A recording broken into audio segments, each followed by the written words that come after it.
Good morning, Trinidad and Tobago. It is Monday, 4th of May. Welcome to Pep Talks in the Morning. My name is Felicia Holder. I am the chairman of the Progressive Empowerment Party and your host for this talk show this morning. And my producer asked me to say this because it's May the 4th. And I can't believe I'm going to say this, but may the 4th be with you.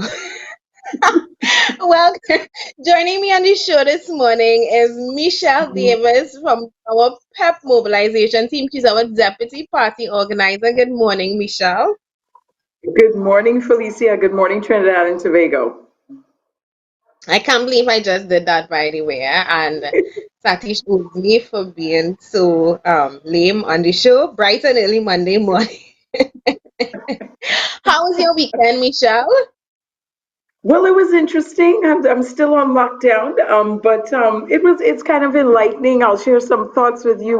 I saw there was a food drive down here, and it was very saddening to me to see where the country has reached. I've been coming, practically raised in this village, been coming here all my life, and to see food hampers being distributed was rather disturbing to me. So I woke up extremely saddened and angry this morning at the state of our country.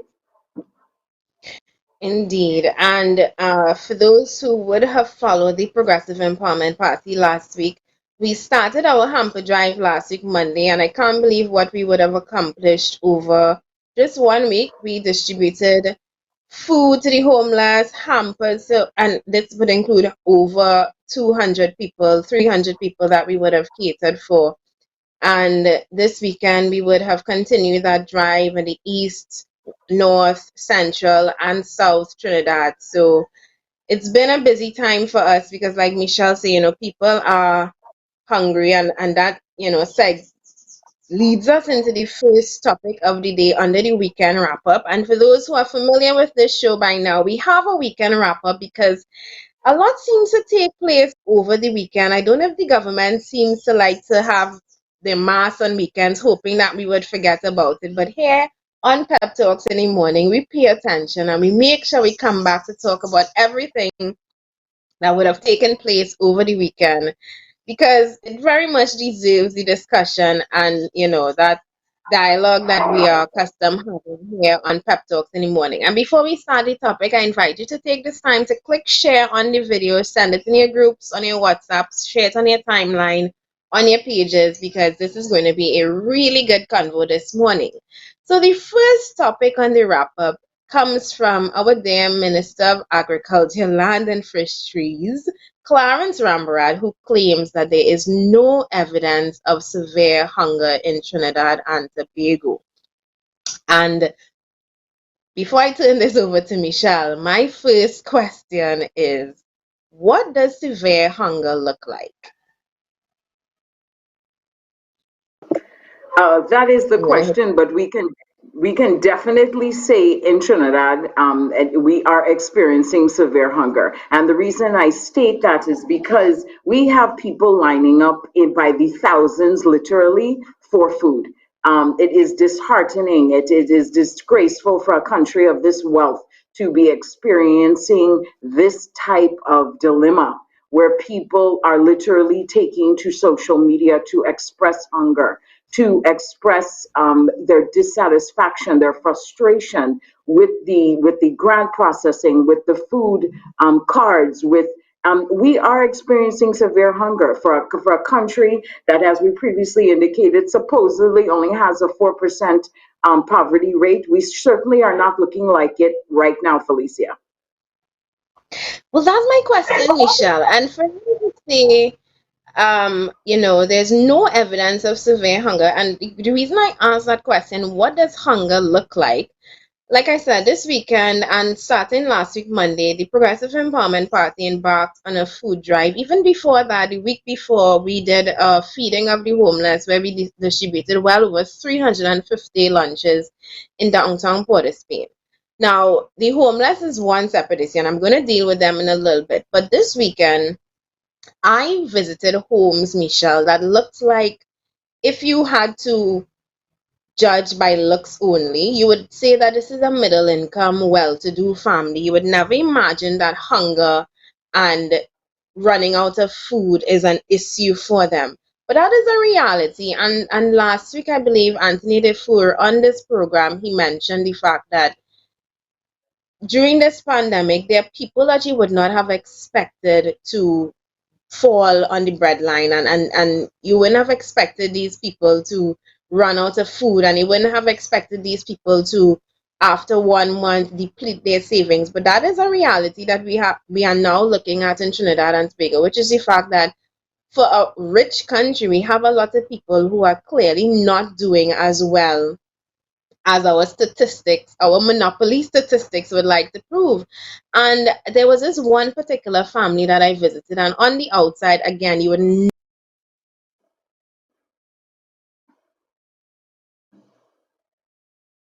Did I lose Felicia? I believe I've lost Felicia, so we'll wait till she comes back. But in the meantime, we are experiencing quite a dilemma and going on in Trinidad. We are experiencing a situation where the citizens of this country are definitely suffering, while we have the members of parliament indicating that there is no sign of hunger in this country. We are seeing every city, every constituency in Trinidad, people lined up for food baskets, food hampers that basically are really only 1 week of food. So what does that tell us as a country? What does that say as a country where we stand? In less than a month, as Felicia indicated, we were seeing signs of a country that was going spiraling out of control, as people were panicking for the processing of these grants, the delays of these grants. But now it has come forefront, and we are seeing citizens lining up for hours upon hours. We were advised last week that literally people were lined up, I believe it was in San Fernando, previously, from the previous night, for over an hour.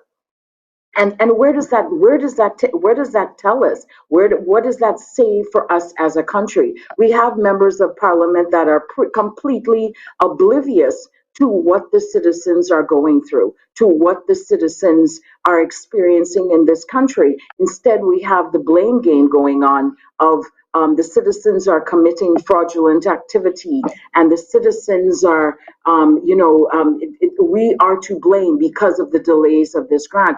And this is where we stand as a country. It saddens me, it angers me, that we have reached a crisis of people hungry in this country. It greatly saddens me because I have never, ever seen Trinidad in this state of mind. I've never in my lifetime seen Trinidad in this state of mind. I remember coming to Trinidad and living here and going to the poorest of houses, and they had food to offer you, they had drinks to offer you, and now you are seeing these same people. It just shows, were we better off back in the days as we are now? We are more developed, supposedly more developed. We are a country that we appear to be progressive.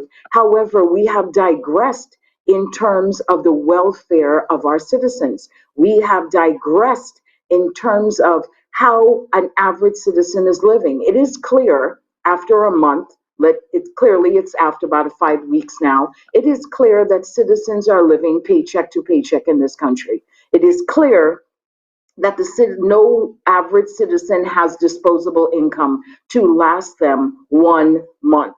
And what does that say for us as a country? Felicia, are you back?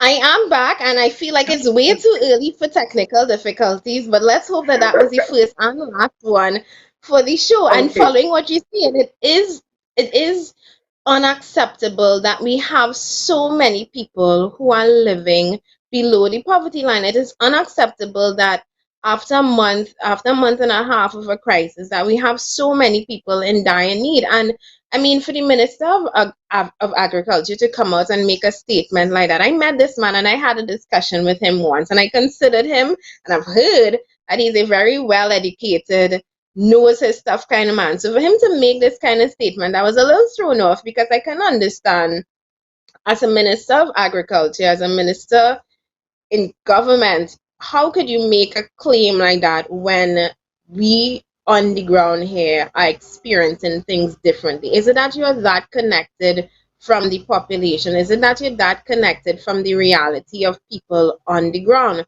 Because, like I'm saying, you have people from all different walks of life, Michelle, all different walks of life, who right now, because of this, are facing a situation where many of them don't know where their next paycheck is coming from.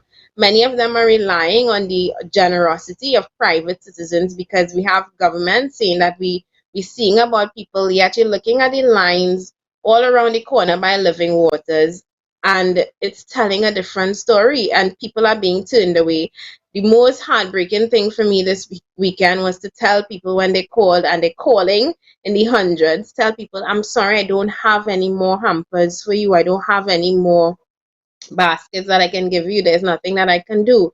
And that's heartbreaking for me in a situation like that, because you're literally denying somebody food, and the kind of messages you get, and I'm gonna look for one here, the kind of messages that you're getting from people, and let me read this one. Hello, good morning. My name, and this is from Venezuela, and this is an issue I also have to raise. I'm seeing people seeing why are we helping and feeding Venezuelans, and I have to raise this issue. We allowed them to come here. When I say we allowed them, we didn't close the borders. We registered some of them and then can see about them. And now that the pandemic is here, now that all of this has hit, it is still our responsibility to see about them. My name is Yaris. I wouldn't repeat the last name. I write to see if you can help my family, since we are like many others in a difficult situation because of the COVID-19, since we cannot be away from our home, but we do not have resources to buy food, and our situation is very difficult. My family is made up of 10 people, 6 adults and 4 children. We are even needing clothes. If it is in your reach to help us, please help us. Thank you. And this was one young lady that I had to tell no, because I just did not have the resources to do it. But when we registered these people last year, did they fall through some hole in the system? Did they evaporate? Because I have to now look at the situation where they're here and we seemingly can't take care of them, and they're now falling to private citizens and corporate citizens who can step in and help. But where is the help from the government level for these people? Where's the help for the people, locals here of Trinidad and Tobago? A woman, she was in tears. She's like, today was my birthday and you made my day. So Susan from Diego Martin, again, happy belated birthday. But I was really happy that we could step in and assist you in that way, because I really understand just how hard things are for people right now during this pandemic. Felicia, what we always say at the Progressive Empowerment Party, the government is responsible for the well-being of the citizenry. So basically, this is, to me, it is not a. We saw the one of the MPs indicate that the line in San Fernando was mostly Venezuelans, and that was um, a clear misconstrued perception of what he thought, because it was clear in the line were citizens and residents of Trinidad and Tobago. There were no Venezuelans in that line, and if there was, it was not visible by the picture. And with regards to the Venezuelans, once we took the assumption to bring them into the country and administer a year permit to stay in the country, we should be held accountable. It is not about Venezuelans. It is not about the citizens of Trinidad and Tobago and making it this type of clash. It is about the well-being of everyone that is currently in Trinidad and Tobago. And the government has failed miserably. We are seeing people in desperate attempts, as you indicated, contacting the Progressive Empowerment Party, contacting both of us individually for basic items, which means they were living day to day. This is what this means. This is what our citizens are going through. If you're looking for basic items of rice, flour, sugar, it means a month ago, you pretty much were living day to day and you pretty much exhausted everything that was in your cupboard, and now you have nothing. and you have nothing but to turn to but the road and seeking assistance. And as you indicated, it's private assistance. Why didn't the government set up a distribution center? Akio Camps mentioned that. Why didn't we have a distribution center where supposedly we have spent $85 million in food distribution, food hampers and food cards? And you and I know we are not seeing that, Felicia. Well, and that's my question. Good evening. My name is Melissa. I live in Kelly Village, Carney. I have 5 people in my family. I am in dire need of help. I have a 3-month-old baby and we have nothing, no milk. Please, can you help? That's a Trinbagonian, Clarence Rambarat. And I have many other Trinbagonians on my phone who would have messaged me for help, asking during this period what we can do to assist them. And just what you said, Michelle, government said that they spent $85 million in social relief. And it's either we have way more people living under the poverty line than they are willing to admit, or like you said, this relief just did not go to the people in need. And either way, it points to a very messy situation because we either not taking care of the people who actually need help, or this country is failing on a level that we are not yet ready to admit and face up to. And if that is the case, the road to recovery, or this so-called road to recovery, it is a very questionable one when you look at the fact that so many of us here in Trinidad, and to be honest, I say so many of us because it's people who look just like you, who look like me, people Mhm. who people who you just would not expect. So many of us are struggling right now, and now is the time to have a robust ministry of social development. Now is a time to really allocate social relief where it is needed the most, and now is a time that we're noticing it is clearly not going where it is. And I mean, we had this guy in Jan Ishmael. He said he distributed over 20,000 hampers. The government said that they would have issued relief for over 278,000 people. So then, who are the other people who are calling? Who are the other people lining up by Living Waters? Who are they? Are they just citizens who fell under the cracks? Are they, what are they do? How are they getting relief? And that's my question, Michelle. Every time I drop off a hamper in my mind, I'm thinking, okay, I'm giving you groceries for a week, maybe 2 weeks, depending on your size of the family. Maybe you can stretch it out. But all that is resonating at the back of my mind is when this finishes, what is these people's situation? What is their circumstance going to be like? Yes, you're helping, but I'm already thinking 2, 3 weeks down the line, when all of these items are done, what becomes their situation after that?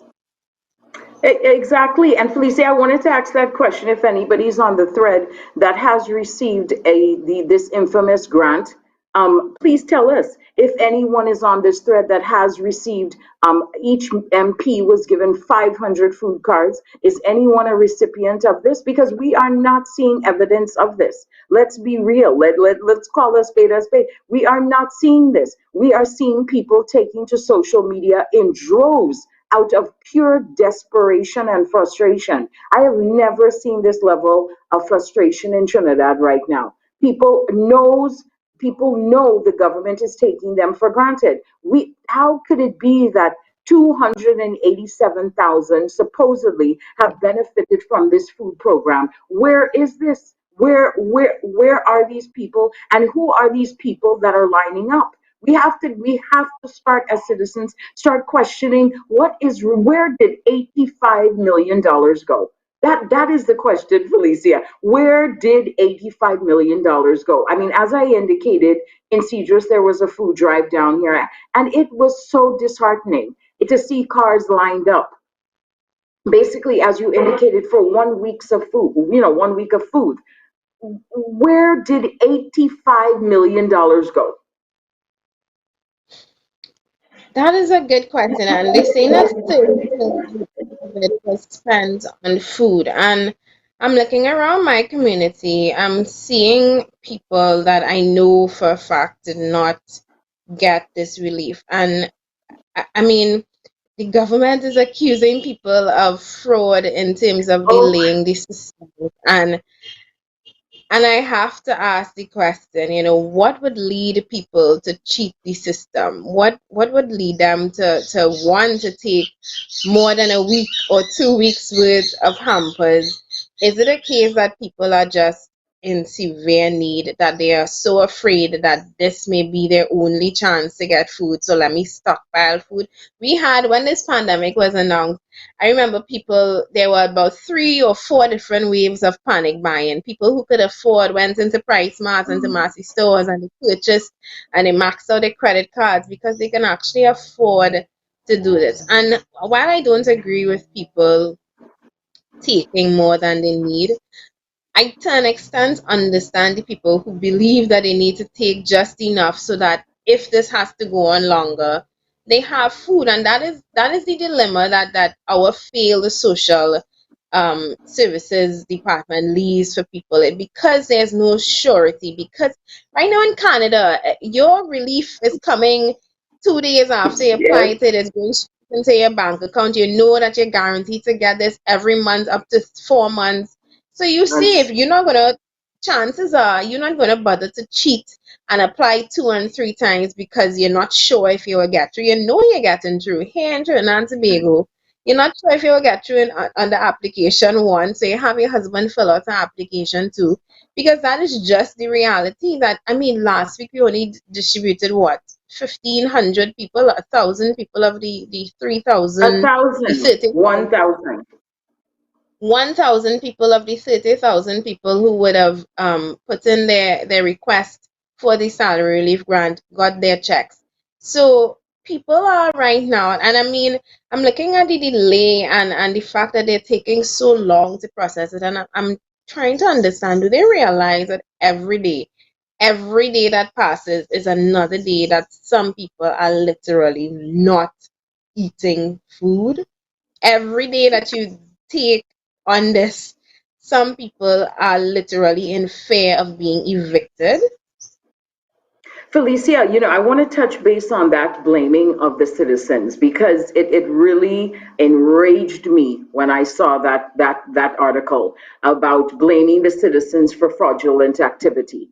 And you and I know if we had proper systems in place, there would be no opportunity for fraudulent activity. And if there is fraudulent activity, I can guarantee you it is so minimal, because I can't see the average citizen right now going through this entire grant process application in attempts of 6 pages and copying and getting employer letter to fraudulently, get the government for $1,500. Let's be real. And we continue, this is our type of governance in Trinidad and Tobago. We continue with the blame game. So now we can't blame the opposition for the grants. We're blaming the citizens of this country. I mean, how low can we go? How low can we go? I mean, I don't think the average citizen is going to go through all of that drama for $1,500. And if they are, yes, so be it. But it's such a minimal percentage. Get the loans, get the grants out. That is the issue. The issue is the deliberate delay of these grants. 5 weeks later, and only 1,000 people have received, supposedly, that's the key word, supposedly received these grants. And then when you look at the figures, Felicia, it doesn't add up. They're saying about 40,000 roughly have applied for the grants, but then they're saying they gave 200,000 plus in food assistance. Those same persons would probably try to apply for the grants also, because most of them would have been impacted in some way. So look at the variation of these figures that they're giving us. 40,000 applied for the grants, but 200,000 plus require food.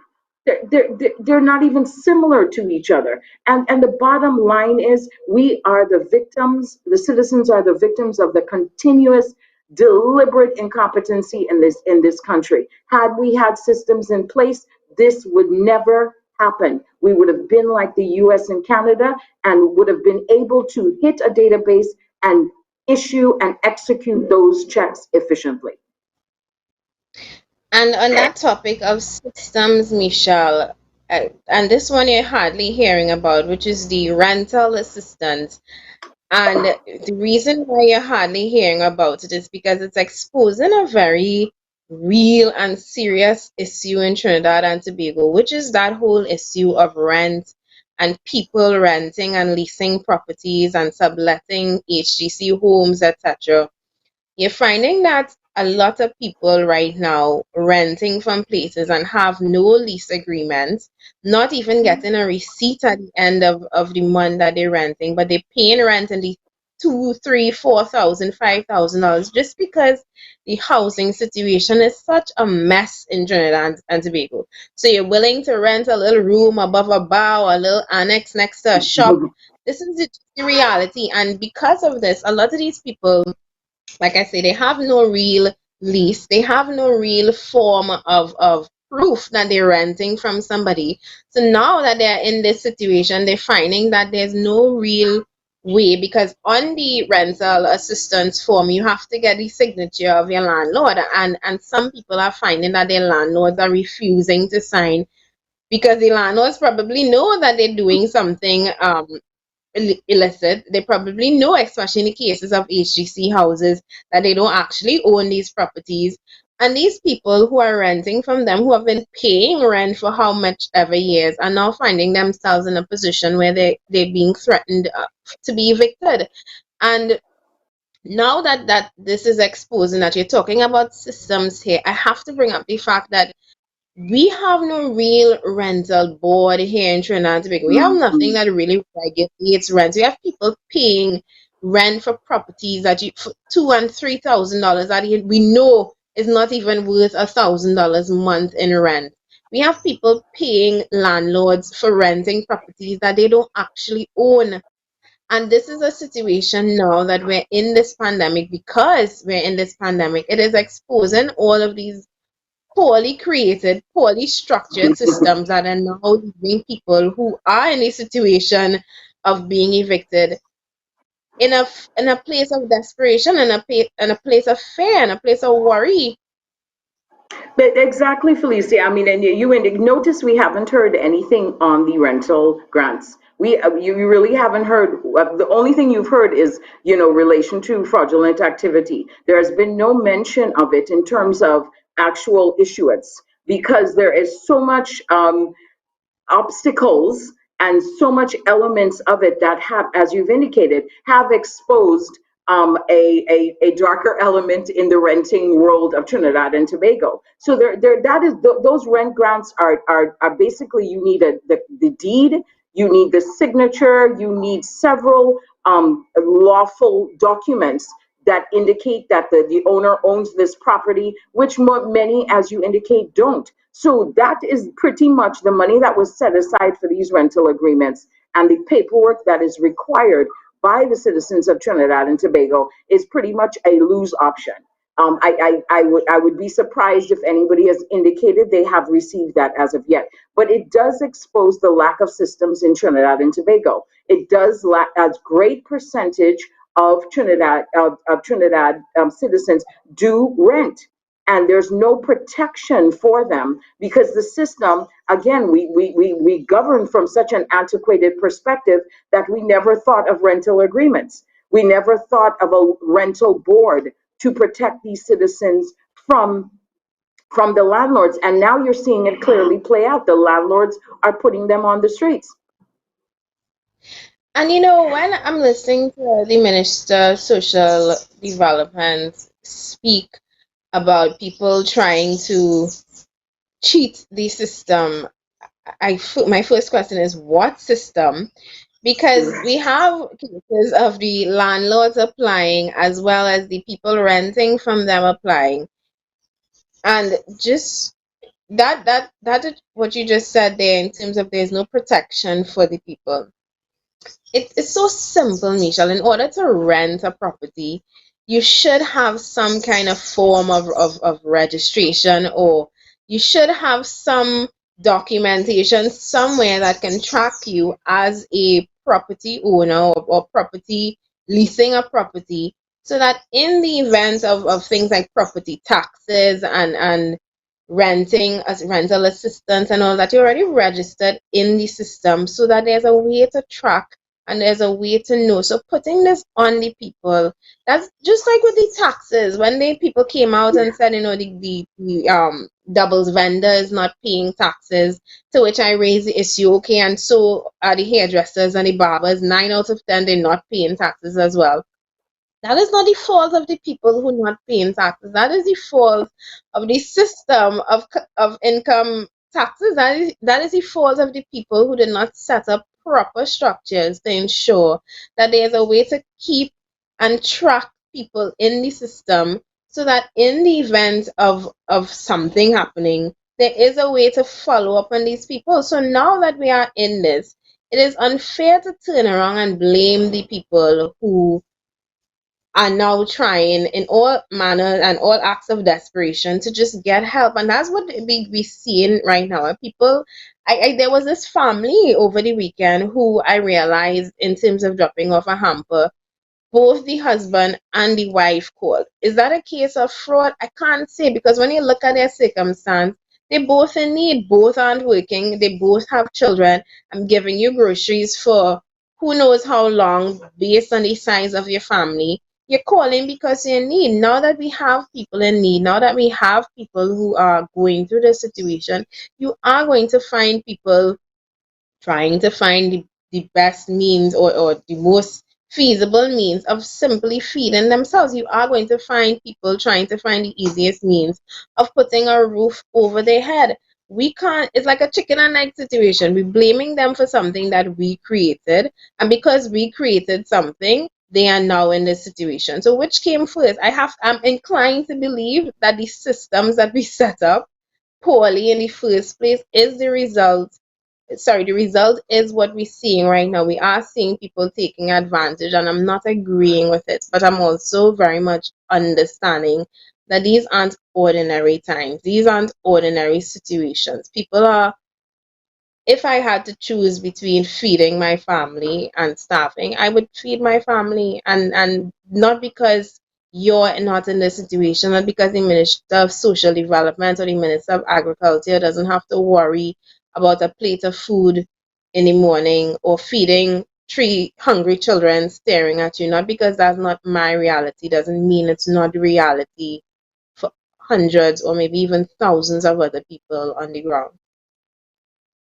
Felicia, you know what I was thinking when I saw the introduction of all of these programs that was to facilitate the COVID-19 economic relief. When I saw the grant for the rental, my first question was, and I present this to the citizens of Trinidad and Tobago, do you not think that the government knew this was quite an obstacle for the average citizen to overcome? Because they know there are no systems in place. They know the average citizen does not have a rental agreement. Hence the reason the bureaucracy is at another level in Trinidad and Tobago. As you indicated, we saw first world countries did not question their citizens. They basically said to every citizen, this, within reach, within the average citizen, within income, because they have access to their income, you are entitled. They didn't have to go through the questioning. They did not have to go through the bureaucracy because there are bills to pay, there are rents to pay. And you really think that when they came up with this economic relief and all of these applications to be filled out, you really think they did not know that the average citizen would not be able to fulfill these requirements? I believe they did, and I believe it's deliberate. I believe that they knew the obstacles. So again, we play with monopoly money in Trinidad, as I call it. We pretend with these big budgets, we pretend with these big distributions, but in reality, the money will never be dispersed for rental, for rental compensation, because the average citizen is never going to meet that requirement. And exactly, and it seems to be a deliberate gatekeeper. I mean, me, I don't like any set of forms or anything. To open a bank account, the amount of information that you need to, like, you feel like, you know what, maybe I should just save my money under a mattress. And that's actually what some people result to doing, saving their money under a mattress, because I don't know my grandmother brass eyes to write down on the form in order just to open an account. And that is just something people face. Same thing with this rental and the salary relief grant. All of this information that is needed. I think it is, I don't understand, just like you said, Michelle, how is it not understood that in a situation like this, everybody is going to be impacted? Correct. Everybody is going to be impacted. Everybody is going to be impacted. We have literally shut down a huge, more than 50% of the population. If you're not an essential worker, chances are you home or you're working from home, or like the digital employees would have experienced last month, you're working for lesser salary, you got a pay cut, you're going to experience a pay cut for the next couple months, chances are you are in a situation where you have to do more with less.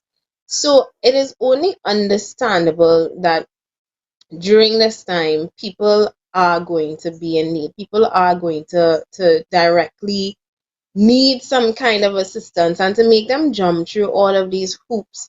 Yeah. I was speaking to somebody who was saying that, yes, I'm in a situation right now that things are hard, but two reasons why I don't want to apply. One, I'm waiting until, or I don't want to take away a grant or money from somebody who may be in an even worse situation than me, which is a really noble way to think, very altruistic of that person. But at the same time, it also points out the fact that we're in a situation now where we even have to think like this. As a citizen, you should think that you would think that you are entitled, no matter how or what is your position, to Correct. some kind of help relief if you need it, which he did. But according to him, he didn't need it that badly. And he has to weigh the fact that other people who may need things or need money or need that relief even more than him, he doesn't want to take it from them because, as we realize, it's only 1,000 people a week. So, why not let the people who need it even more than me get it? But then he also points out the fact that it's so cumbersome, it's so convoluted to go through. It's like, do I really want to do all of this for $1,500 and then hear that my name not even going to call this week or next week or week after? COVID-19 might come and finish, the world might recover, Right. and I still waiting on my bank deposit. Do I even really want to go through this? And that's what some people have to think about right now. That's what you have to weigh. You also have to weigh the fact that, do I want to continue in terms of this rental assistance that we have? Is it that I want to fight up to get that rental assistance, or do I want to go and shack up and live with somebody else? And again, these are realities that we have to look at. I Mm-hmm. raised the issue that abuse and incest and domestic violence is on the increase right now. All of these things that you don't think about firsthand, but are secondary effects and impacts of the delay in terms of releasing funds, in terms of helping people. All of these things that you have to think about. A woman who wanted to live on her own or escapes an abusive husband, she may have no choice now but to go back to him, because where can she live? Where does she live? She can't get rental assistance. She's not working anywhere. She may have to go back to her abuser. Again, not forefront things. These aren't things at the forefront when we study a pandemic and people out of work, but it is a Mm-hmm. secondary impact of not having proper structures in place, of not having clear um clear guidelines in terms of who gets what when they get it. And now we have to face a situation where people may find themselves in, again, just being abused, or find themselves out on the streets, or find themselves hungry.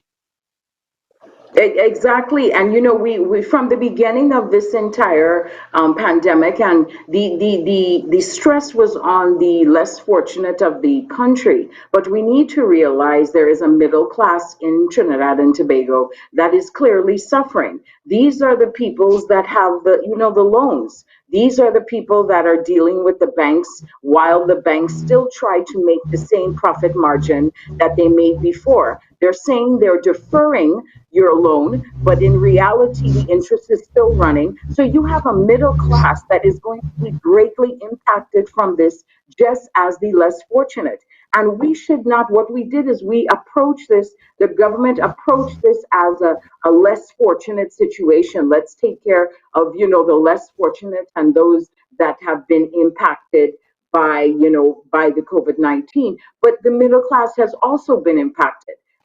Like you indicated, the example you gave is probably a middle class person that is surviving, and maybe they can, but in the long run, should this continue, what is the position? You still have loans to pay, you still have car notes to pay, you still have a house to feed. That doesn't mean you're not in need. Your business is closed down. These, we need to consider a holistic picture of this instead of directing it slowly from just one element of society, because all of us, some way or another, has been impacted by this pandemic. We definitely have been, and when you look at the situation as a whole, for me, being seeing all the sides of it, and when I say seeing all the sides, seeing the middle income family struggling, seeing the lower, well, what you would consider the lower class, or the people who live below the poverty line struggling. Michelle, seeing the homeless that day that we went to feed them, and they were almost upset with us because, I mean, they're pointing out the fact that they've been forgotten. A pandemic came, people are staying home, and restaurants are closed. So and I'm really sorry to say this, like, to say what I'm about to say here, but restaurants closed, so there's no food to dig up in the Right. garbage. And that's the reality. Mm-hmm. Yeah? That is how many of these Correct. people live and survive. There's no scraps on the road. There's nobody on the road to give them an extra dollar. If they see somebody on the road, that person holding on to the extra dollar because they don't know when they get in the next dollar. And these are people, citizens of this country, just like us, who may have had circumstances that landed them on the street.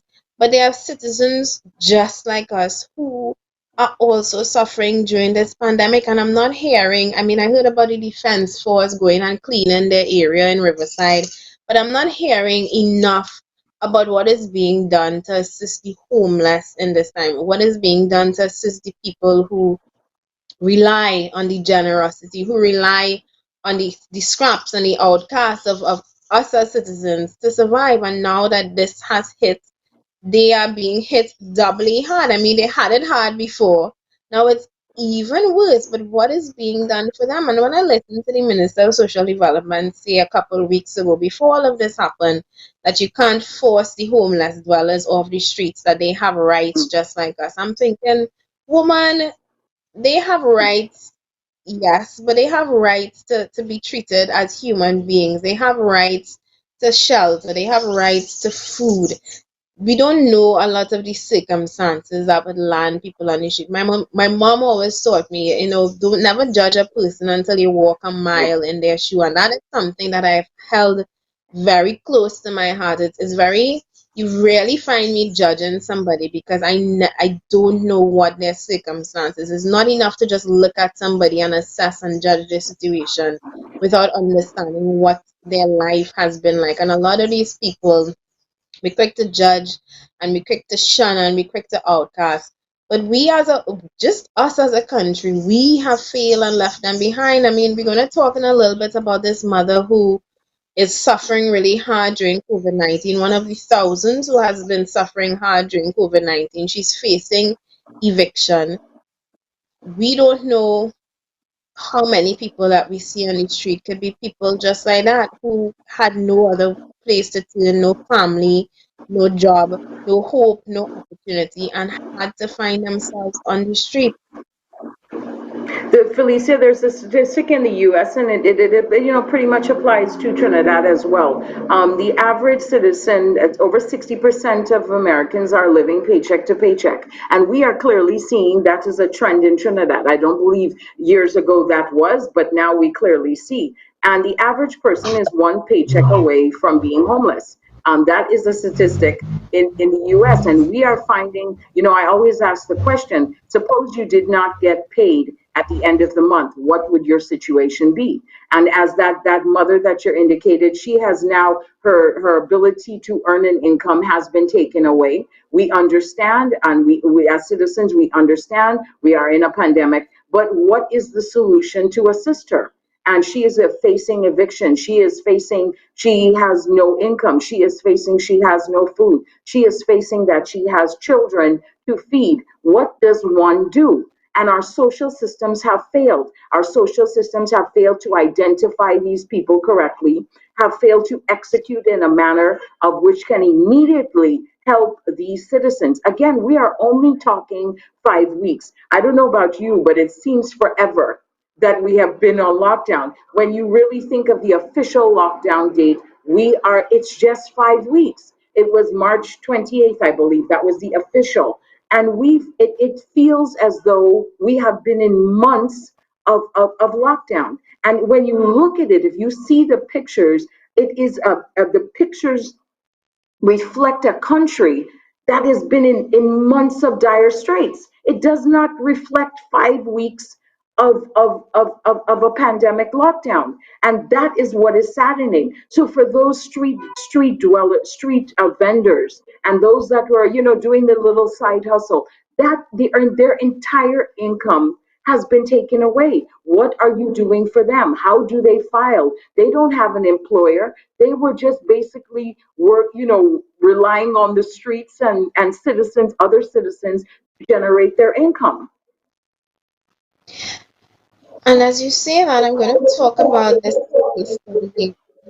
I call it a case study because it's just one situation amongst the hundreds of thousands that I am certain of is existing right now during everything that we're experiencing as a country. And I read the article over the weekend. Michelle, I believe you sent it, and it's of a struggling mom. She was an NLCB ticket booth operator, and which we all know is not an essential service, so it's closed down. She has three children, and she's facing eviction right now from her landlord for rent that she can't pay for $1,000. One room house, by the way, well, a one room apartment that she has, and she's facing eviction because he refuses to sign the rental agreement form. She's one of those people facing this, and I mean, she's crying out for help. She's crying out for, in terms of desperation,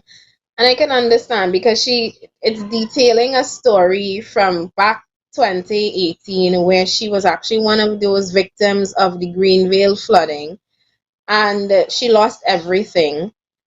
And when she applied for the grant, or the relief that they got, the residents of Greenvale were getting, which was $20,000, she found out that the landlord where she was renting at the time also applied for the relief, and he also got $20,000. So when she reported this, she obviously had to give back the money, and in her investigation, she found out that the landlord did not actually own the house in which she was renting. And I mean, we were speaking about this earlier, but this is here, it is being laid out as bare facts that we have people who are renting HGC homes to people who are not the actual and intended landlords. And I remember listening to Camille Robinson Regis say that we are going to, anybody who tries to cheat the system, we are going to find you and you will be persecuted. And my first question is, because I was remembering the article that I read with this young woman, are you going to find them just like you found the landlord who stole or defrauded you of $20,000, which you would not have known of had this lady who was renting from him applied for the same grant? And it raises the issue again, Michelle, of how hard home ownership is in this country and the things that people have to resort to. And we have here this HDC system that has been used as a political tool and abused by people who have power and who could give this friend a house and give that friend a house with no lease or no agreement or no deed or nothing, who then in turn around and rent to unsuspecting citizens, just like this young woman who, in a case of, I have to call it real bad luck because she experienced that in 2018. She was evicted when she reported the landlord for his fraudulent activity. I didn't understand why she was evicted, seeing as he was found to not be the actual owner of the home. She went on now and to finally find a job only to be retrenched or to be told that she can't come to work and can't support herself because of this COVID-19. I mean, if that is not bad luck, then I don't know what is. But just going back to that issue of home ownership and just how hard it is for citizens to own a home or to even just have their own peace of mind in a country where something as housing could be so politicized and so badly mismanaged. We're talking about those mismanaged systems, and it is clearly happening with HDC. It is clearly happening to unsuspecting citizens who today may be renting from somebody not knowing for a fact that this is actually the landlord, or just somebody taking and collecting rent from them every month without even paying things like their water bills or property tax if that does become something that they have to pay. Yeah, Felicia, and I mean it brings about the whole, as you indicated, the HDC has been a political tool for decades. And if you notice that it's not distributed, houses are not distributed on a regular basis. It is only during election time you see a rampant of distribution of houses. But what is critical to note is that the HDC, the systems that are in place currently are not working. 80% of HDC occupants are in default, have not paid their mortgage in excess of 90 days. 80%.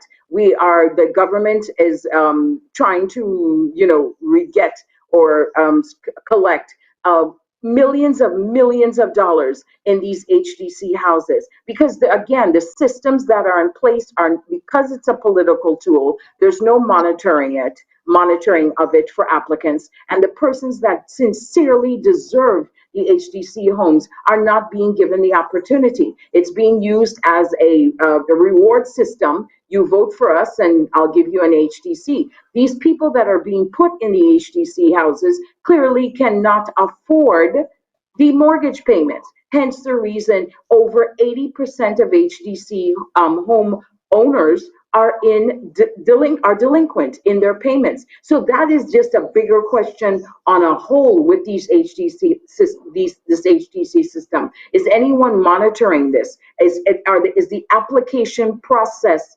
fair to the average citizen, or is it just you vote red, you vote yellow, and you get an HDC home? And that is what is even saddening to the citizens of this country.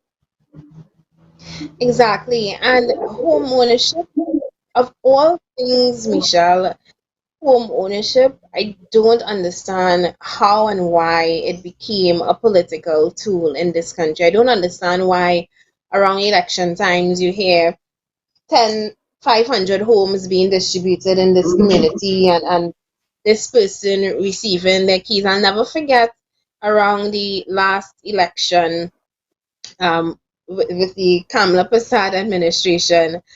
And again, I can't call names just, to protect people's identities and protect their own their job situation, etc. But I knew somebody very close to me who was working in a public service job, and she was promised a home. She got the home actually, and when they had that meeting to receive their keys, the minister with the government at the time, which was the Kamala Prasad Bisasa government, the person who was handing them the keys, was basically saying, now that you have gotten this home, now that you have received this opportunity from us as your benevolent administration, we hope that you vote for us. And I can understand, again, I was involved in politics at the time, so it enraged me, and I didn't understand that that is how politics worked in Trinidad and Tobago.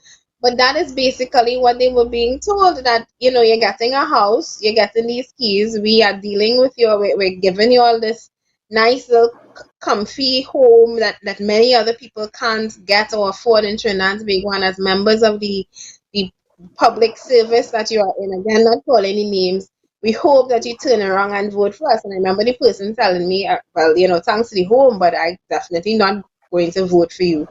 And I agree because a house should not be a political tool. It shouldn't be an incentive to vote for somebody. A house, Maslow's hierarchy of needs. People have basic needs as human beings, and I do not understand why here in Trinidad and Tobago something so critical, something so important to to building families, to building communities, to nation building, because they find that when home ownership is high, crime is low. When home ownership is high, people are less inclined to let a drug block come and set up in their community because you don't want that. You want a community where your children are growing up safe, where they're growing up and they can come in they can go to school, they can come home, they walk the streets and they don't have to worry about stray bullets flying. That's what you want for your community. So chances are if you own your own home, you have a stake in your community, so you're building a nation that is more robust, a nation where the people are looking out for each other, where you're looking after your neighbor, where your neighbor is looking after you. And to take something so very critical and so very fundamental to the core of family and community and nation building and use it as something to buy votes is something that really angers me. And I have to point out the Progressive Empowerment Party's solution for home ownership, where we believe even a minimum wage earner, because guess what? They need it the most is them, the minimum wage earners. They are the ones who are the most vulnerable. They are the ones who, if I don't own a home or if I can't afford something, chances are I may end up or be more inclined for life or crime. Those are the ones that we want to keep off the streets. Those are the ones that we want to keep away from illicit and corrupt activities. Those are the ones that we want to give a real stake in this nation. Because, like I said, people who have a stake in the community, people who have a stake in the nation, they are more inclined to be more well behaved, well respected citizens of this nation. So, let's create our own monsters here in this country, and then we turn around and wonder why the monsters come and bite us. Exactly, If Felicia. monsters, We have become a handout nation, and I say that because everything is based on political payback. So we have the CPEP, we have the HDC, we have the government jobs, and they're based on this political payback. I give you this, you vote for me, and hence the reason our systems have failed us miserably because we in government jobs we have clearly have people that are not deserving of the positions, hence the reason we have failed systems in the government because we have people that are not qualified to work there. They were basically put there as a political payback, as a political favor. We have become a nation of handouts. That's all we do is accept handouts, and we link the handouts to political parties, which is even a further danger. We don't think we deserve a house and we can go apply for it and there's no political connection. We know that's how it works. Trinidad has become corrupted. Trinidad and Tobago has become corrupted to the core. Every process in this country, it does not work. Philip says that 100 times a day. It does not work. To get your license, it's so corrupted. You have to pay the license officer. To get an HDC home, you have to say you pledge your allegiance. To get a food hamper, we're seeing this now. The MPs that got these supposedly 500 food cards, I wonder who they gave those to in their constituency. Did they give those to the average citizen or was it party related? Because we've seen no data, no evidence of those party cards being distributed fairly. And first and foremost, why would you give the MPs, biased MPs, the authority to distribute those food cards? Why wasn't social services involved where they can randomly go through the community and assess who needs it? Why were the MPs given that power? Because again, it's a political tool. Elections are coming up, and basically, well, remember I gave you that $500 food card.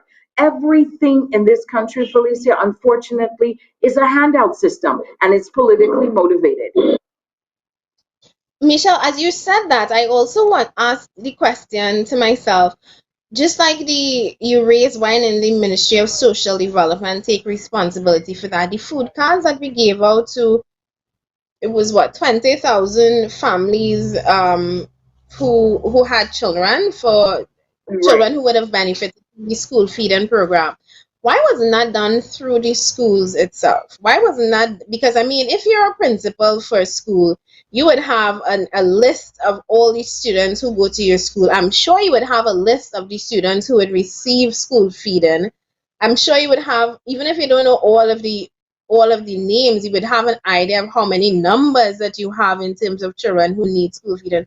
Why wasn't that done through the school board? And what you raised there with the MPs, again, was this used in a biased way? Was it used for people who I know? I have a PNM card, so I gave my PNM people, or I have a UNC card because members of the opposition as well, MPs for their Mhm. constituency would have gotten cards. So I have your UNC member, so here, hold a UNC card. And just the same thing that we have going on in this country right now, which is if I look like you and I vote for you, I benefit from you. But if I don't look like you and I don't vote for you, sold for me. And rather than everybody's well-being being taken care of, and again, it's sad to say that that is the reality of how we operate in this country. Tribalist politics, divisive politics. Vote for me and I'll set you free. But are we really free? Because look at us now. You literally have to be beholden to and to be begging for handouts from the same people that you put there, from the same people that you vote into office, and it's the same people have you still having your hand out begging. I was talking to Akil Kams this weekend while we were delivering hampers, and we were talking to our new caretaker for Diego Martin West, and she was saying, we were telling her, she was asking, what are the challenges of this job? And I was explaining to her, girl, it's mostly getting people to understand this new realm of politics that we in the Progressive Empowerment Party are trying to introduce. This new realm of politics that doesn't involve $500 a jersey and a box of Mhm. juice. That doesn't involve vote for me and I'll get you a job in the corporation. That doesn't involve you having to give me favors, or in some cases sexual favors to get a HGC house. Trying to get people to understand that the way of doing things as a country is the past way, or it's still the present way under this administration. The way of doing things is why we are in the position that we're in. We have managed to corrupt almost every single system in this country. We have managed to basically destroy the nation through destroying families and communities. And we want to change that. We want to bring a new age of politics to this country. We want to bring politics that is focused on hope and opportunity and the well-being of the citizens. It's not about you vote for me and I'll help you. It's about you vote for me, put me in office, and I'll help everybody, because it's I agree. everybody that we need to help. It this the way we've been doing things, which is trying to help some and help those who can do for us and could get us in office, is why we are in this position. It's why we're in this situation right now as a nation. And that challenge of trying to change mindset, I would say, is the biggest hurdle to doing all of this. But every person, every family, every community that we convert to understanding that politics doesn't have to be the way it has been. Voting is no longer I vote and you come into office and nothing happens. Voting, that's not how politics is supposed to be. And every time you can get somebody to see that, I consider that a huge accomplishment, because it's time Trinbagonians really understood the value of their vote. It's time they really received in return what they get in terms of the value of their vote, because voting shouldn't be, like I say, a jersey and a t-shirt. Voting should determine where you and your children's children are in 5, 10, 15, 20 years. That's how we need to think, not in 5-year blocks. We need to be thinking generations down, and we need to be laying the foundations now in terms of voting the right political party, the right government into office who has the vision to look 5, 10, 15, 20 years down the line. Felicia, you look at the lines, and as you were talking, I was thinking, I was thinking that over the weekend, but you clearly highlighted it just now. Is our party card feeding us now? Is there a division of who is standing in line for these food cards? And I asked the citizens that, is your party card feeding you now? Where that's tribal politics and dedication, and we voted on race and we don't care otherwise, and we now see that is not working for us because we all have been impacted by this pandemic, whether race, creed, color, we all have been impacted. So that part, you can't take your party card and go and massy now. I don't know if anybody can, but you can't. You have to have cash. And if we had a system that was in the benefit of the entire country, and if we had systems and jobs and governance that was proactive to consider the entire country, we would not be in this situation. We now find ourselves asking government, present government right now, where are these billions being spent? We mustered up $440 plus million to renovate the Red House, but we still haven't distributed $400,000 worth of grants. Let's be real. We muster millions for these irrelevant projects, but now in times of sufferation, we still are having the citizens suffer. $53 million for windows, but we haven't distributed $53 million in grants. And we have access to over $12,340,000,000. Where is the money going? So citizens, start looking at a holistic picture because our past and present voting patterns have not worked. It's not working for us. We continue to be governed by corrupt systems that are not in the benefit of the entire citizenry of Trinidad and Tobago. Indeed. And with that, we will take a quick break and come back as we do have some other issues to touch on. Please stay with us. We will be back in a short minute. Antel is Trinidad's most reliable and technically experienced ICT company, providers of quality structured cabling, Cat6 data fiber, and power cables. We also stock cabling infrastructure basket-type cable trays for server rooms and data centers. Antel also installs and maintains video security systems including cameras, alarms, and electronic entrance locks for businesses and residential properties. Call Antel 674-1406 or 783-9250.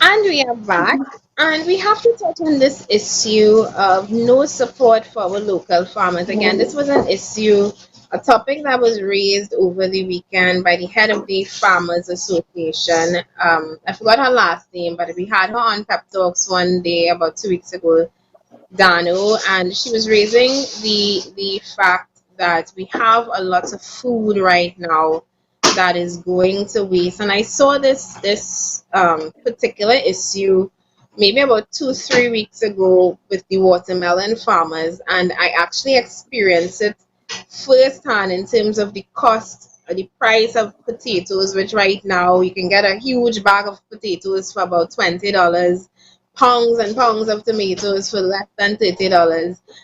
Did I say tomatoes? Potatoes, I meant to say.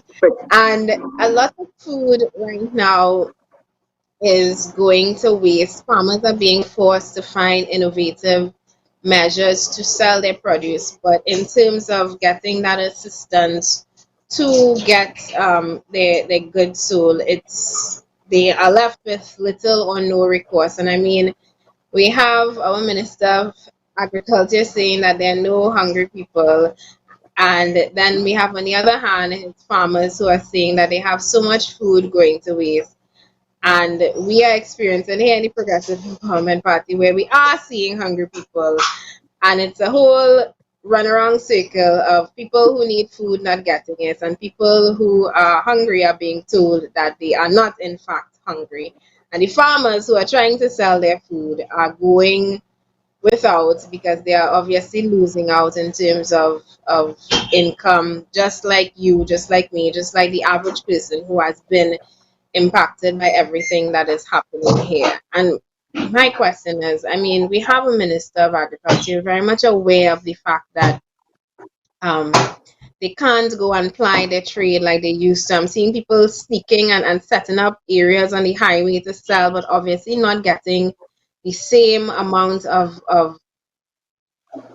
customers that they would have gotten Right, in the Felicia, past. So because it, for right. them,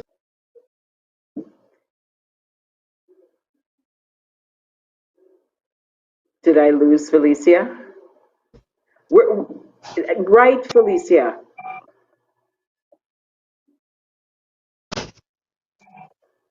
Michelle, are you hearing me? I'm just hearing you now. Nice. I'm frozen, but you can talk. I'm hearing Okay, you. so you know what is mind blowing to me, and as well as the Progressive Empowerment Party, we continue to put the Progressive Empowerment Party continues to emphasize the importance of agriculture. I saw a quote this weekend, and it is absolutely so profound. It says, "Show me a country that cannot feed its citizens, and I'll show you a country in chaos." It is by U.S. Senator Pat Rob Johnson, and it surely shows what we are going through in Trinidad. We have the deliberate neglect of our farmers. We have the deliberate neglect of agriculture, not only as an avenue to feed our citizens, an avenue of export, an avenue of income. And we continuously see the absolute direct neglect of agriculture. We were speaking about even that team, that post COVID-19 team that was selected. There was no agriculture consideration on that team. Did you, you know, we all noticed that. That was the first thing we noticed. And you wonder why. Why do we continue the deliberate neglect of agriculture in Trinidad? Because agriculture to the average farmer is not going to benefit the elite. And let's be real. That's what we have in Trinidad. No government, past or present, places any emphasis on agriculture because the elite does not benefit. Our current importation bill in Trinidad is US $800 million. $800 million in food we import a year US to Trinidad. That's equivalent to 4.4 billion PT dollars. And we still continue to neglect it. We still continue to have no consideration to how are the citizens going to be fed in this country. And it is a question we need to start asking ourselves. Why do we continuously neglect agriculture as a form of income, as a form of feeding our citizens? Both past and present governments have neglected. That's Michelle, and that's a question that I have, because were we to be in a position where we could not import anything externally, or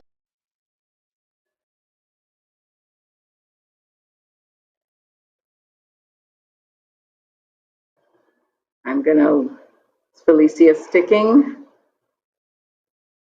So Felicia was basically indicating that if we were not in a position to basically import, if we were not, if we suppose there are sanctions that are hit on Trinidad and Tobago in the morning, what's going to happen to us as a country? Will we be able to feed ourselves? Will Felicia, are you back? I'm back, and I was talking to Good. myself for a whole hot minute there. Yes, yes. I didn't know what you heard up to, but I was saying that, should we be in a situation where we could not import food at all?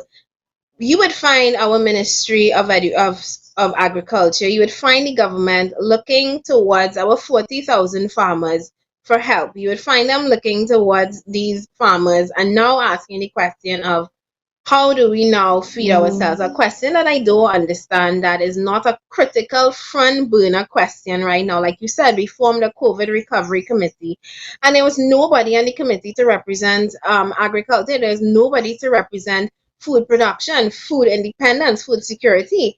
And we are facing the country, the globe is talking about there being the chance of food shortages, as we have people who, not because we don't have the food, but because we don't have the people to work on the fields to reap the food, and food is rotting in thousands and thousands of pounds, and tons of produce is rotten around the world simply because we don't have the people to come and work on the fields and reap the produce, which would then be in turn shipped and exported to countries here in Trinidad and Tobago. And we have, like I said, a recovery committee that has nobody on it to represent agriculture, nobody talking contingency plans should this have to go on further than the time that it is expected to go. And I mean, of course, we want to think positively. We want to think that at the end of May, things would be, the economy would have been restarted, or we would be on the way to restarting the economy. But seeing as this came out of nowhere, seeing as this hit us, it came out, and like I say, came out of nowhere. We were unaware that any of this. We started the year not knowing that we would have been in this situation here at the start of May. Shouldn't we have some kind of contingency planning? Shouldn't we be talking to these 40,000 farmers now rather than later about having a real plan for food security? Shouldn't we, just like with the prime minister coming out and now asking the question, how do we diversify?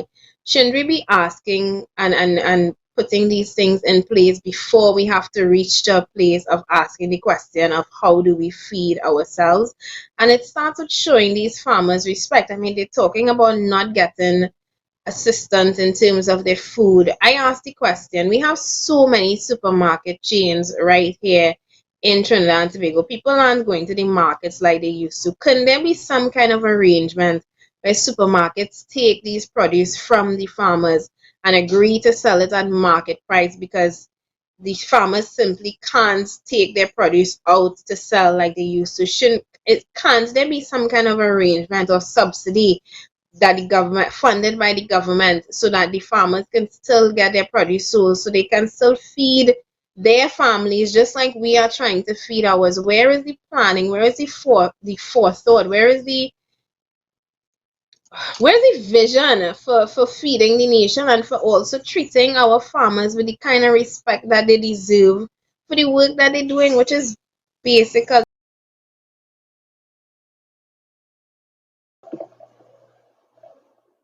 Exactly. It shows that there was no put in. system. Correct. Can you hear me, Felicia? Yes, I'm hearing you. Okay, I was thinking, why wasn't part of the COVID-19 package or economic relief in terms of the farmers, in terms of the government should have been proactive from the beginning in ensuring there would be the crop would be backed up by government funding that would be brought and distributed, that the continuous, growing would be funded and continued by government back. Part of those billions that we have access to could have been spent on the agricultural component, ensuring that the country has food to eat in the coming months and that the produce would not go to waste. It says a lot for this government that you rather have food wasting and rotting rather than buying it for the citizens of this country. And I saw somebody actually post that on the post this comment on that article on Facebook from the Farmers Association. They said, why don't these farmers just give out their produce?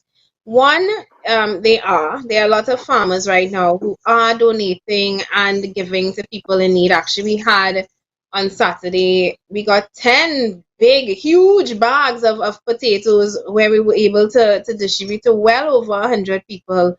And I have to thank that very generous citizen who assisted us in terms of feeding the people who are very much in need right now. So there are farmers doing that, and willing to give out their produce rather than let it rot and waste. But you're asking that question, why don't the farmers give away their produce? Not thinking yes, they're giving it away, but how are they making a living? How are they earning an income by doing that? And yes, it's not about money and all of that, but it is also about money because, like I say, these people like you and me have to eat, they have to live, and just like us, they need some kind of assistance. And I should think that they are some of the top priority people to get assistance in times like these because they do so much. And the farmers, we say here in the Progressive Empowerment Party that farmers, teachers, and our servicemen, they are some of the people who need to be treated with utmost respect. Their salaries need to reflect the amount of effort that they put into feeding, educating, and protecting the nation.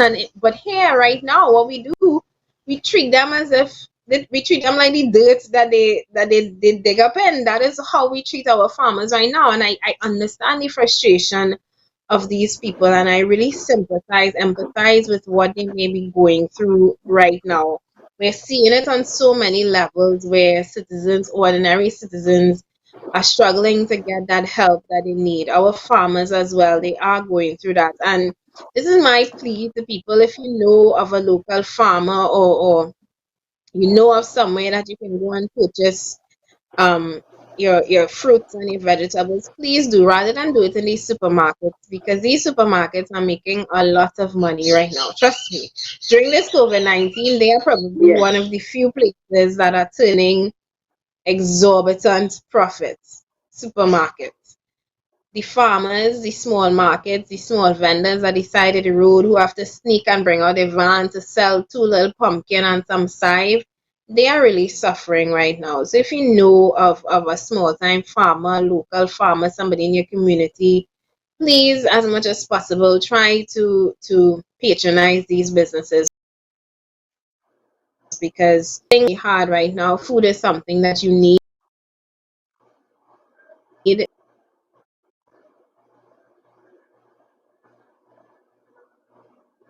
Agreed. We need to continue to If support you our can. farmers. Correct. Agreed 100%. Support your local farmers. They should be government subsidized during this time of crisis. It would have benefited both parties. It would have benefited the citizens of this country. Had we had a crop schedule, there probably would not have been such an overage of products right now, because we would have had data to substantiate, as the Progressive Empowerment Party advocates. We would have had a crop schedule, so hence the reason to avoid overages, to avoid financial loss for the farmers. It is really saddening that we continue as a country to neglect agriculture, that we have other countries in South America, in Latin America, that are surpassing us in their ability to 100% feed their country. It is really saddening that we deliberately neglect this extremely important component of living, in this day and age. Indeed. And at this time, we're nearing the 9:30 mark. I don't have any birthdays to shout out today, unfortunately, but we did have a birthday over the weekend, which was our pep caretaker for, oh gosh, I can't remember. He's the leader of the East Hub for the Progressive Empowerment Party, Mr.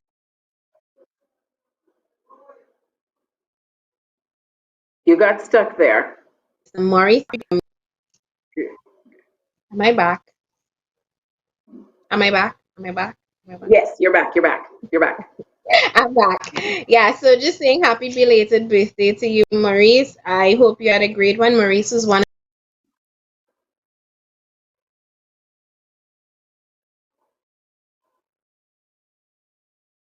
of the Maurice people. is, you're back, Felicia? I think so. Okay, good. Happy birthday, Maurice Downs, East Hub leader. I hope you had a wonderful weekend. Indeed. At this point, we want to open the lines for you to talk your talk. It's almost 9:30. We're opening it up a little 5 minutes early. So if you want to call in, that number is 869-4590. You can call in or call on WhatsApp if you would like to use your data instead and allow you to talk it talk. It's Monday. Call in and chat with me and Michelle. Give me your comments, your feedback on the program today.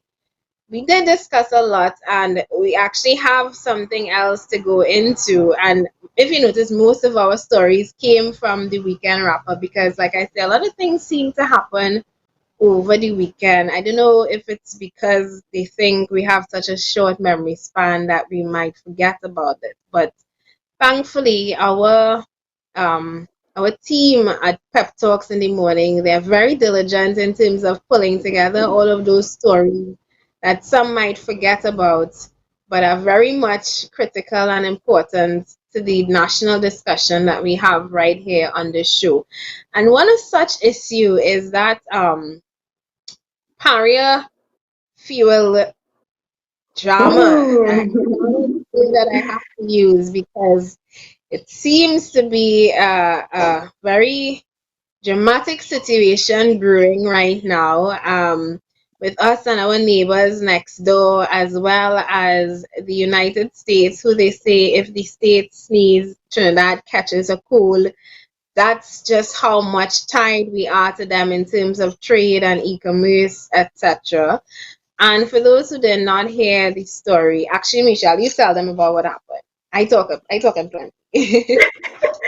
Well, the story in a nutshell is basically we had a very secretive visit by the vice president of Venezuela right after the borders had been closed.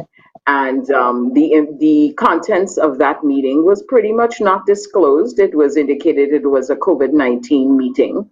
And then directly after that, we find that a particular Venezuelan business person had rented out these storage containers at Paria for storage of 100,000 uh, gallons of oil. And then this was elusively shipped to Aruba, and then somehow it ended up in Venezuela. So we are now in the possible mix of a potential, not potential, issue with the US, considering has Trinidad and Tobago basically gone against the US and assisted Venezuela despite the sanctions that have been put on Venezuela. Our prime minister has indicated that he knew of no such deal, that he knows nothing about this, that we sold the oil to Aruba, and that is basically the long story short. But it puts us quite in a very unique situation of if the US continues to investigate this matter and Trinidad and Tobago is found guilty of a world global agreement that they are under of violating sanctions to Venezuela, what is our position as a country that imports 800 million US of goods to this country? Exactly what is our stand. And there was an article that you sent me, Michelle, that I was reading prior to this show, that it was basically a letter to the editor that just summarize it, is asking the government to come clean. And to come clean because back in March, when the vice president visited Trinidad, I remember it was done under a very covert kind of operation. It seemed to be a very backroom kind of discussion. It was proclaimed to be about COVID, yet it took a couple days, well over a week, to actually get any information into what really transpired in that meeting. And just before I continue, feel free again to call in and interrupt. This It's okay for you to call and talk your talk, but we are having this discussion in the meantime. And when she came, I remember everybody asking the question, why did she need to come to Trinidad on not just one, but two private jets to come here to discuss COVID-19? How come Venezuela? How come we didn't fly in the Prime Minister of Barbados? How come we didn't fly in the Prime Minister of Jamaica? How come we didn't fly to the United States? How come we didn't fly in the President of China? Like, how come Venezuela, of all places, Venezuela? And what was so urgent that needed discussion, that it needed an entire face-to-face meeting at a time where we're under we're going through social distancing and we're quarantining people and we're telling people to self-isolate. But this meeting was so important that it could not take place over Zoom conference call. Like, what was so important? And I remember it was a question that we here on the show, on Plain Talk Show, we kept asking over and over, what was that meeting about? Only to hear it was COVID-19 related, which did not satisfy the curiosity of many of us because, like we were all saying, why did that need the physical presence of the vice president? Just days, I think it was a day or two after the Yes. US put out a bounty on the prime minister, the president of Venezuela, 15 million US dollars. The timing seemed very uncanny, and not many people were satisfied with the explanation that it was simply a discussion on COVID 19 because too many questions were surrounding it. There was that. And then now there's the fact that we are selling oil, not oil, we're selling fuel to Aruba, 150,000 barrels, by the way, Charles, which yes. just so happens to have ties with Venezuela. And this is just weeks after the vice president came here to Trinidad and Tobago. I mean, to ask the government to come clean on this is a blatant understatement because there are just too many uncertainties and too many questions that all of this is raising. Too many areas of doubt for especially with a government that has been known to be very questionable in their actions and in their decisions. And of all places, Venezuela, what is with Trinidad and our relationship with Venezuela? Of all countries, Venezuela, which is known for the human rights atrocity. I mean, who was it? Was it some minister came out last year and said he was not aware of there being any human rights violations in Venezuela. And I'm like, you are seeing Venezuelans pouring into this country by the thousands. And we documented how many? 15,000 last year. Those are just the ones who got documented. What about the undocumented ones? We are seeing people pouring into this country by the thousands. People don't just leave a country because they're bored and they have nothing to do. People don't just leave jobs as doctors and lawyers, as architects, as some of the girls who I know working in cooking vibes were. They don't leave jobs like that to come and work as waitresses because they're bored and they have nothing to do. People flee situations that are not humane for them. So for him to come out and say that he's not aware of there being any human rights issues taking place in Venezuela was a blatant lie. And if we know that we're dealing with a country that is known for being a dictatorship, that is known for corrupt activities, why are we continuously associating ourselves with them? Why? Why? That is the question. We continuously associate ourselves with corrupt behavior. I mean, as you indicated, that is not a country in 2020 we want to be aligned with. We know that from a global status, but yet, what is even more disturbing is the undercover secretiveness of the current administration. Everything appears to have a question behind it. More questions are being given, are have than answers. And pretty much the prime minister really has the audacity to tell us that we as citizens of this country do not deserve an answer, right? That is even what is even more disturbing, that we should not question why the vice president of Venezuela came to Trinidad literally under 48 hours of a warrant being put out on Maduro, right? Why do we continue with this shady business relationship that we have with Venezuela?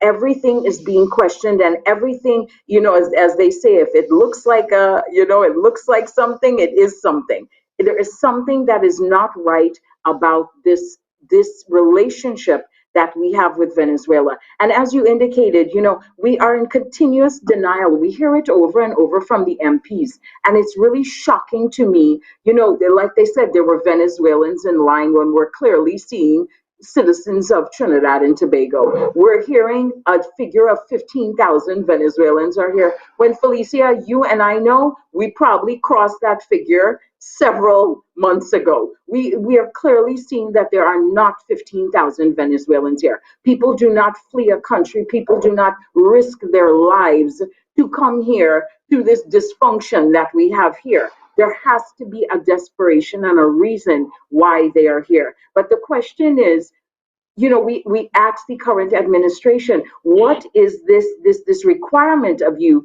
to continue to support this administration that from a global status is putting us in a rather vulnerable situation of possible sanctions against this country? That question, it's been perplexing. It's perplexing to me that we would find ourselves in such a situation because I'm listening to the Prime Minister's response. He was responding to the opposition who was basically calling out that same thing, which is that we are putting ourselves in a position to have the United States impose sanctions on us as well, because they're saying anybody who is found to be aiding Venezuela would receive or be at the same end of the stick that Venezuela is in, because they are, for whatever reason, and we claim we want to stay out of it, but we seem to very underhandedly be going around to still be associated with Venezuela. So the fact that we would put ourselves in a situation like that is perplexing to me, because he's raising the issue that we have had. We here in Trinidad and Tobago enjoy mutually beneficial relationships with the United States. We're friendly with the embassy down here, etc., etc. And since the Dragon pipe, what was that, the Dragon gas deal that was supposed to kick off, that never kicked off because of I guess the US imposing sanctions or further sanctions on Venezuela. Even since then, Michelle, I was asking the question, why is it that we claim to be so friendly with the United States, yet going and doing business with Venezuela? Even then, and I always wondered, what was the United States position on this? What was the embassy's position on this? Because going out, I would say, going out of our way to show our ties to a country that we very well know is, well, does not have friendly relationships with the country that we claim to be so friendly with. So I don't know what kind of schoolyard or school ground politics is that, but I consider me naive or whatever. I'm looking at this play out on a national scale, and I'm trying to understand, on a worldwide scale, sorry, and I'm trying to understand, how is Trinidad and Tobago really positioning itself? We're saying that we want to stay out of it, yet we seem to be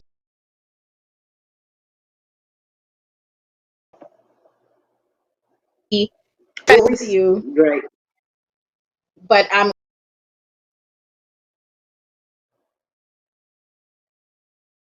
Can you hear me, Felicia? You're sticking. you hearing me?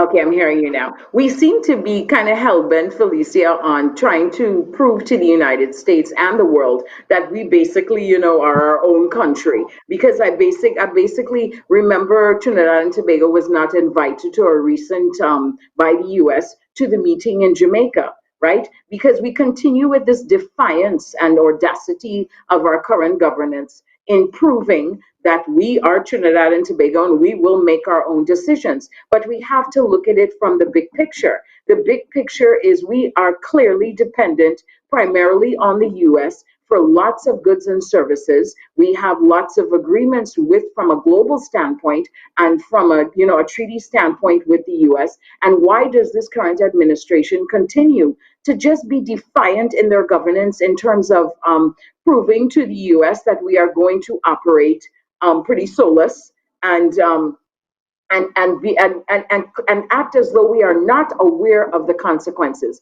You and I know the consequences would be grave to the Trinidad and Tobago economy, to the Trinidad and Tobago citizens of this country. I mean, now we are fortunate that there are still stock available. The groceries have indicated they had, I think, approximately 3 months worth of stock of items. But after the 3 months, what happens? That's where we need to start looking at things from a global basis. We cannot continue with these shady deals with Venezuela and think there are not going to be consequences in the future for our questionable behavior.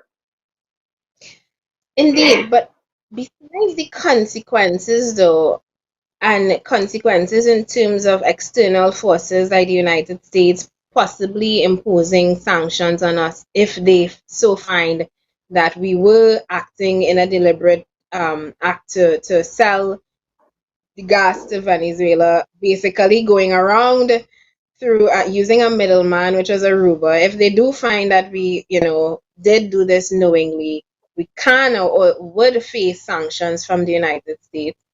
But apart from that, that term "birds of a feather flock together" is one Mhm. that comes to mind when I think about Keith Rowley's insistence on doing business with Venezuela, his insistence on doing business with countries like Ghana, which is known for its absolute Mhm.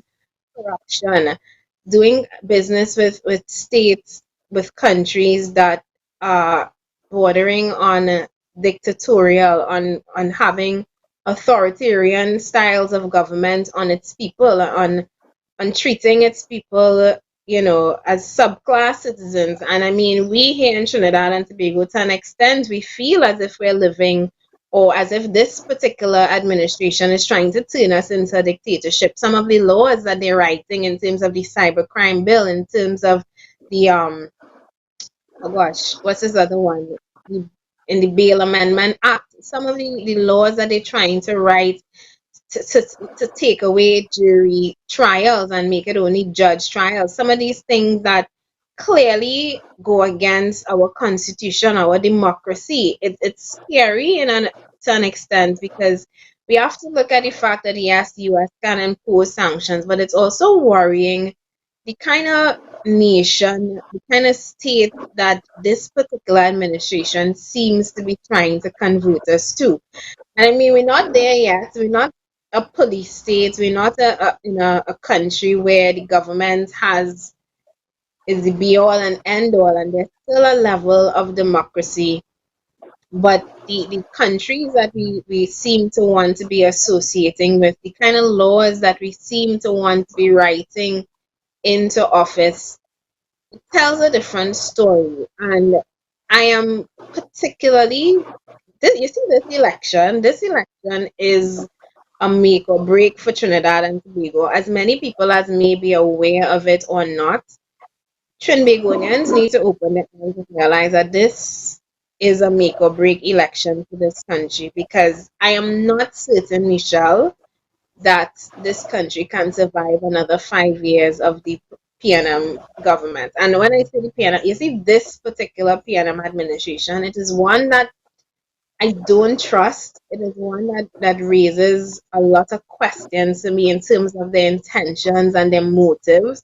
I've seen corruption. I've seen, prime ministers come and go, not address the real needs of the citizens. But this particular government, especially the friends that they're making in terms of global partners, one that is very, very troublesome and worrisome for me as a citizen in this country. Felicia, it should be concerned to every citizen of this country. If this administration has not proven they are for the elite, I don't know what else will. We have seen certain situations play off in the past few weeks where if you didn't have the answer, you have the answer now. We saw this contract, security contract, just basically it was basically approved prior to it coming out in the public, and it was for the elite of this country. We see that now we're seeing the ankle bracelet contract play out. We are seeing the two MPs give different figures. One is saying 80 million, the other one is saying 24 million. We are seeing that the contract was signed for a particular security firm since 1996 by the previous administration. We have to notice in Trinidad and Tobago that the average citizen is not benefiting from this current administration. If we didn't know that now, we know it now.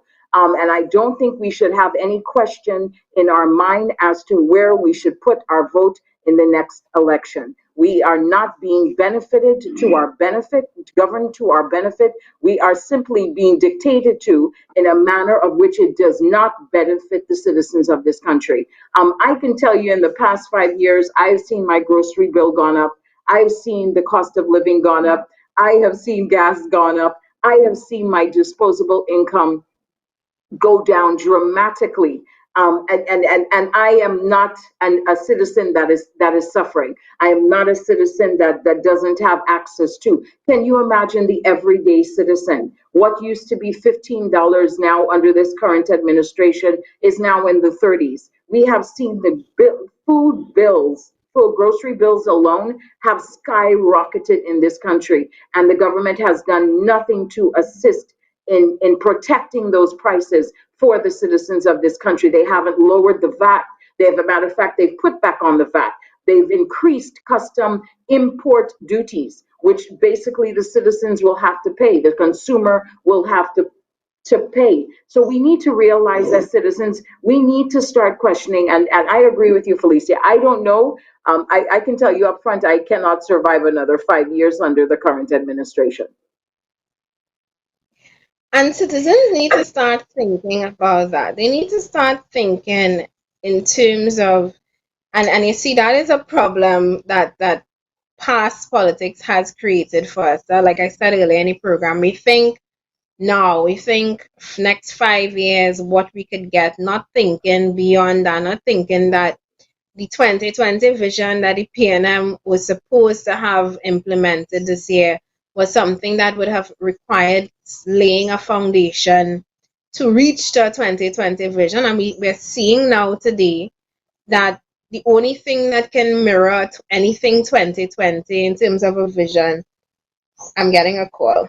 Oh, okay, I missed that call. If you were trying to call me, you can call me back. The only thing that reflects us as a progressive nation is all the buildings that we putting up, all these strip malls, which, looking at it now, are empty. The world has gone online, so it's just a big waste of fertile farmland. But in terms of us as a real country, in terms of us having systems where a crisis has hit and the people can readily access relief, in terms of a country where there are jobs. When you leave university, you don't have to take your 2 degrees and hang it as an ornament on the wall because you have no job, because the government sent you to school, but they created no opportunity for jobs outside of that.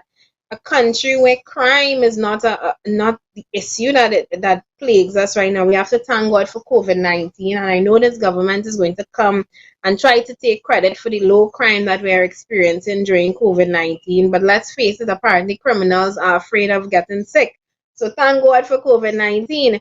But other than that, aside from that, crime is a huge issue here in Trinidad and Tobago, and crime is an issue because of the whole chicken and egg situation. We have not created a country that really works. Everything about Trinidad and Tobago, Michelle, everything about it seems to be a monopoly kind of society, like you say. Everything seems fake, seems surface level. only when you get down to the core of things, only when a problem like COVID-19 comes about, you get to really expose things for how they are. But it exists, and you see it every day in terms of the way society runs. It is mirrored in our education system. It is mirrored in our healthcare system. It is mirrored in our um, police system. Gary Griffith, you're doing a great job, but let's be honest, you can only catch as many criminals as you can catch. Every day we are creating more and more criminals. I was reading an article this morning preparing for the show that spoke about a 20-year-old boy who made a gun, a homemade gun.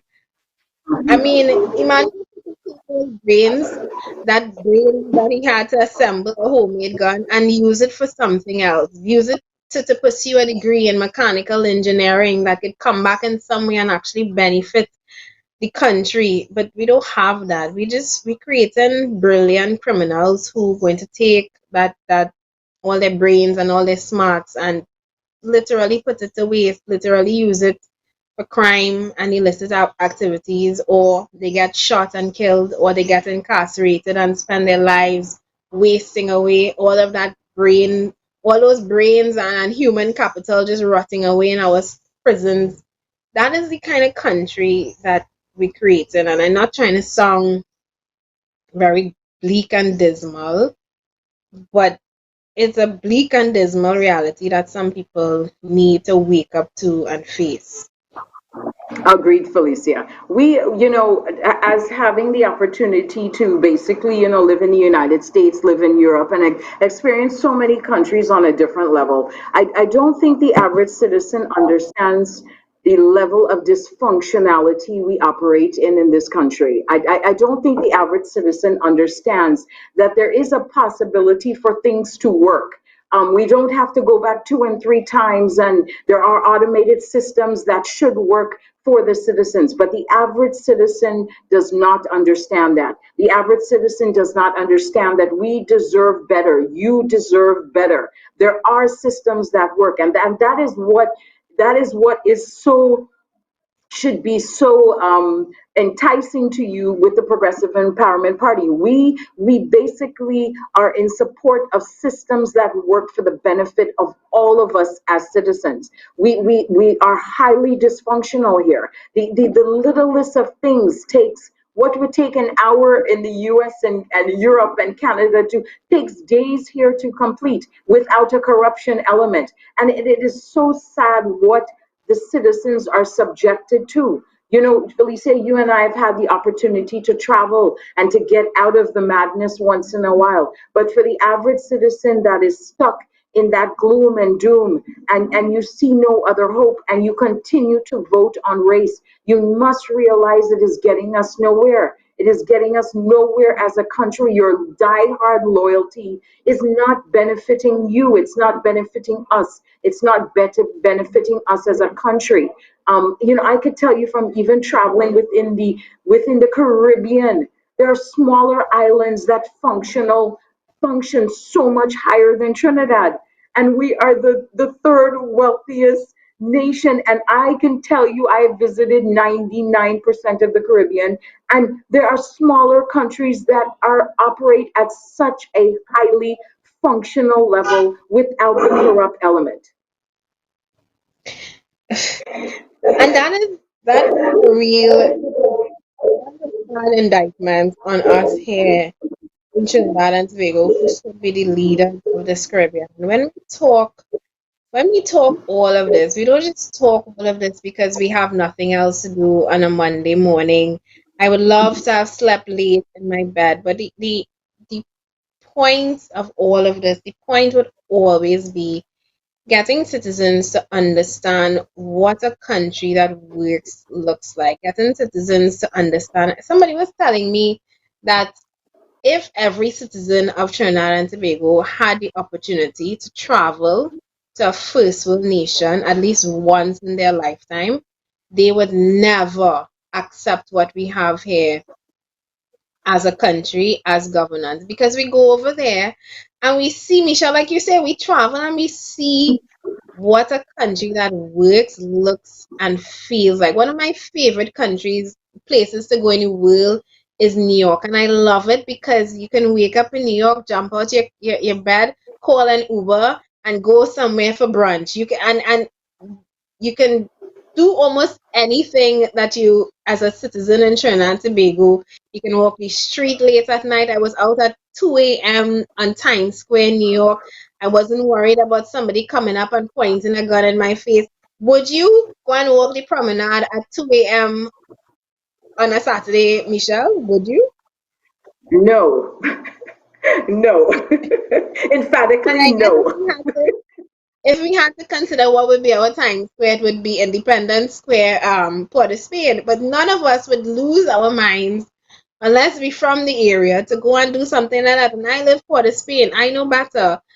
I the same things that I see outside is not something that I envy. It is something that I want to bring back here to Trinidad and Tobago. I think citizens deserve to feel safe. Citizens deserve to know that they're not competing for prestige education versus attending a failed school. They deserve to know that all of their children have access to the same level of education. Are there schools in the world where some schools do better than other schools? Of course, that is only natural. But the disparity that we have here in Trinidad and Tobago, where literally across the road you can have one failed school versus one school that is excelling, and it doesn't have to do with the teachers. They all go to the same teachers college, they get the same levels of education. I remember explaining on the show that I got taught by a teacher in Tranquility, which people look at now as a bad school,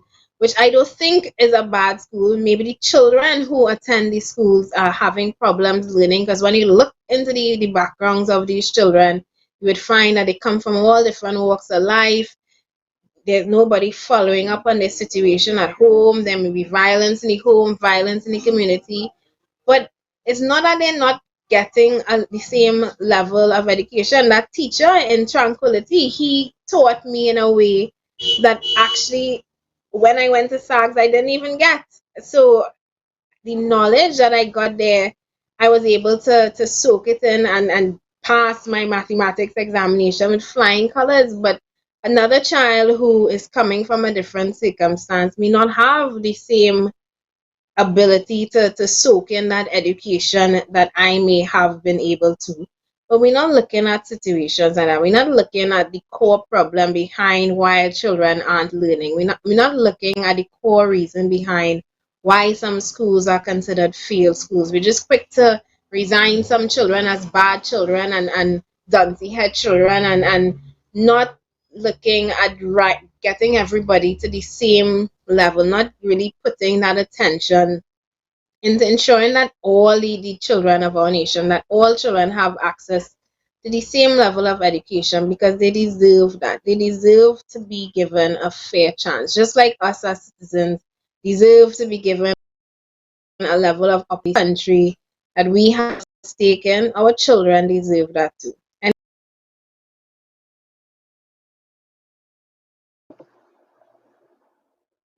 Well said, Felicia. Well said. anyway, I talk You for know, I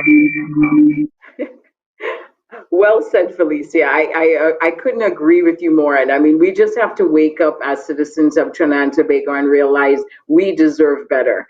And we have to understand that there are solutions to fix this country. It is not as difficult as we think. We need to adapt a first world attitude and believe that if we put the right people in office, our systems will work. We can no longer just sit back and just say we're not into politics and this is the way it is, and we take this very complacent approach to governance in this country. But we are clearly seeing we are now the victims of improper governance. We deserve better. And just as something as simple as education, we have the answer to making the schools 10-year and ensuring that we produce, at least try to produce productive citizens in this country. For so long, the education system has been neglected. It has been dumbed down. We are not producing the level of educated people we claim to be. Basically, we're not producing that, and we need to understand that there is a world out there. I challenge you to go on the videos, look and see how systems function and how they work, and understand that we can apply the same concepts in Trinidad. It can work here. Indeed, and very well said. We have arrived at the end of our program. Just a couple things to mention. We are still trying to feed a couple people who have, we were not able to provide groceries for last week. So if you can assist, this is the last week of those efforts. We could buy only as much as we have received. So please, if you would like to donate, call me on 769-4590. All of this, and you will see the pictures on our PEP page, on the constituency pages.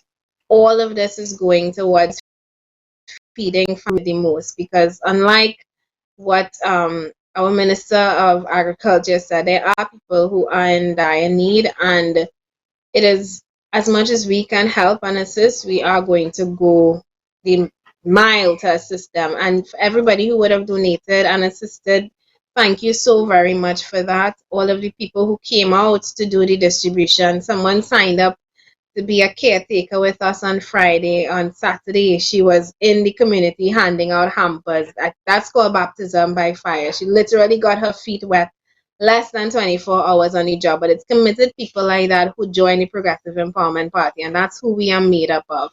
I'd like to thank you for joining me on the program this morning. Tomorrow we will be joined by Mr. Anthony Dufour, Deputy Political Leader, and we're going to be talking one of his very a topic that is close to him, marijuana, and the fact that we decriminalize marijuana but seem to have no real plan for it. So just letting you guys know, we have new PEP masks on sale, black, and with the logo on the right hand side. Philip should be wearing one on his Plain Talk tonight. On Plain Talk tonight, we're going to be joined by Vernon Dilemma at 8 p.m. So please definitely tune in for that. Thank you for staying with us. I'll see you tomorrow. And remember, let's stay together by staying apart. Bye-bye.